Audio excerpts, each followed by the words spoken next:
Maganda mga bossing, sa naghahanap po dyan ng sedan. So available tayo dito, 2022 na Toyota Vios. And mag-thank you muna tayo kasi medyo maayos-ayos na yung boses natin mga bossing.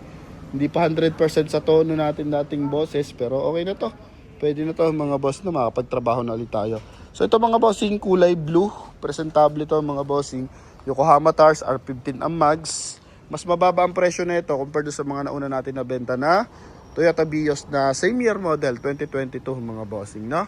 Yan. So, coding nito is Thursday. Pasilip ko lang ng bahagya yung kanya interior. Medyo mataas lang kasi mileage nito mga boss, kaya mababa natin natawaran.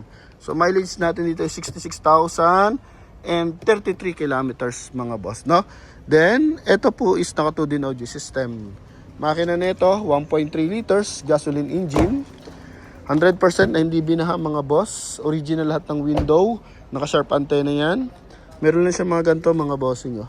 Minor scratches. Yan. Ha? Kasi nakaraan, nakabenta tayo. Parang ang mileage kasi nasa 20s lang. So, nabenta pa natin 530. Last 2025. So, 2026 na ngayon mga bossing. January ata, nakabenta pa tayo ng ganito mga bossing. Pero hindi ko lang sure kung 2024 ba yon. Pero basta to, mas mababa mga boss, no? Kung dati 530, eto 495,000 lang mga bossing. May XLE variant ka na. So explain natin kung bakit mas mura siya ng bahagya mga boss, no?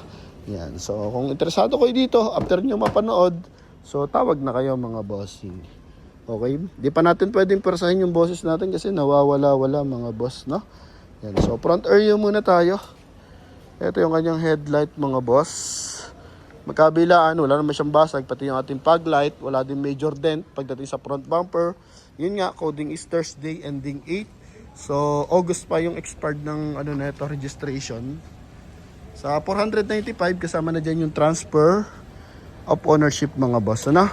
Yan. So, all goods naman, pagdating sa hood, wala masyadong dent. May mga maliliit lang na discoloration, pero sobrang minimal lang, maliit lang talaga. Okay, tapos sa side naman, Yokohama Tars Series 2024 to. Tapos sa likuran is 65% red light. So medyo kalbo na siya. Pero ang series kasi nito mga bossing is 2021. So original Tars pa yan mga boss. So tama lang kasi nga 66 yung mileage.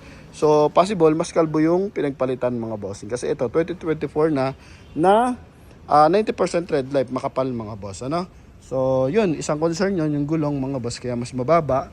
Tapos ito naman is naka body color, yung kanyang side mirror, tsaka yung kanyang door handle pala, tsaka side mirror cover mga boss. Kasi nga XLE variant, kasi merong XE variant nito, yung hindi pa siya naka body color, yung side mirror tsaka door handle. Tapos hindi pa siya naka mags mga boss. Ano? Yan, power adjust yung side mirror, central lock, tapos bisina stock pa rin. Then LED lights na kulay blue. At saka kulay white yung ating meter cluster. So nandiyan naman yung mileage niyan. 66,000 and 33 kilometers. 2D audio system. Ito yung ating climate control mga bossing. Naka dual airbag, may speaker sa dashboard mga boss. Tapos yung ating ceiling kulay gray. Presentable yung upuan. So yung side is kulduroy mga boss. Tapos yung gitna nylon mga bossing, no? Na parang zebra yung stitches mga boss. Tapos yung headrest niya kulduroy din, malambot. Yan, tapos sun visor with mirror, magkabilaan po yan.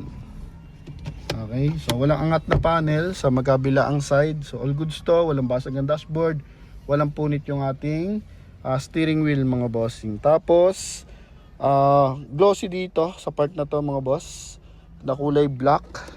Yan, polish black yan mga bossing sa kanyang transmission. Tapos available siya sa kanyang RFID. Okay, hazard switch mga bossing, ha? Yan, tapos dito sa ating aircon ventilation, so may polish gray, magkabilaan mga boss. So elegant yung datingan, pati dito sa kanya may head unit. Okay, tapos dito is polish black pa rin. Tapos chrome naman yung kanyang lower. Yan mga boss, no? Okay, so power adjust yung side mirror natin, all goods yan. Magkabilaan. So wala tayong worries mga bossing. So punta tayo sa ating second row. Ito muna, pakita muna natin ating upuan. So normal lang to sa 60,000 mileage mga boss. May lundo ng konti. Yan mga boss, no? Tapos ito may dimple.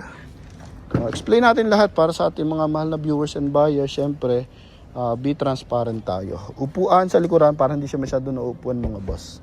Wala man lang lundo dito. May armrest pa yan, ha?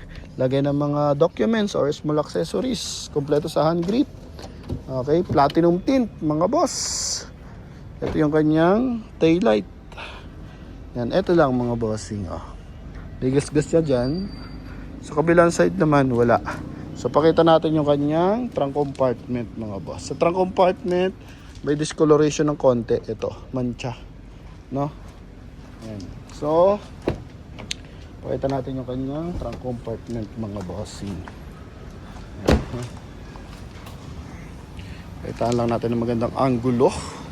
Okay, so silip tayo dito sa ating trunk compartment. Ito yung ating trunk compartment, early warning device, mayroon pang kasama. Okay, Yokohama Tires, series 2021 din mga boss. Ito makapal pa, no? Nakamags na rin, makapal pa yung kanyang spare tire mga bossing. Release to sa Toyota Angeles, Pampanga. So walang basag yung mga panel. Okay, so may mga dumi-dumi lang pero at least okay pa. May mga markings, magkabilaan may markings pa mga boss. Yan, ha? Tapos ito yung gulong niya. Okay. Ito 21. So isa lang yung ano pa, yung sobrang nipis mga bossing. Ito makapal pa rin, no?